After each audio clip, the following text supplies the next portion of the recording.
வரும் கதையின் தலைப்பு யுக்தியின் மூலம் முக்தி என்பதாகும். ராம்லால் பாப்பம் நிறைந்த வாழ்க்கையில் ஈடுபட்டு வந்தான். அவன் செய்த பாவங்களுக்கு அளவே கிடையாது. அவன் வாழ்வு முழுவதிலும் ஒரே ஒரு நற்செய்கைதான் செய்திருந்தான். தன்னை அறிந்த தவப்பெரும் முனிவர் ஒருவருக்கு உணவளித்ததே அந்த நல்வினையாகும்.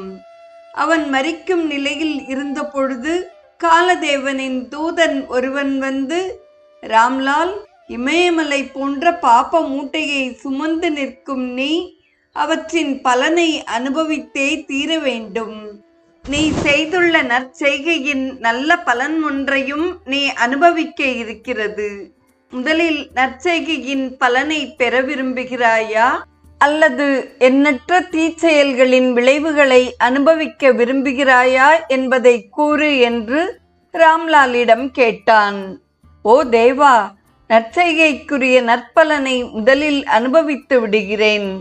அதன் பிறகு செய்த பாவங்களுக்கு நரகத்தில் கிடந்து இடர்படுகிறேன் என்றான் ராம்லால்.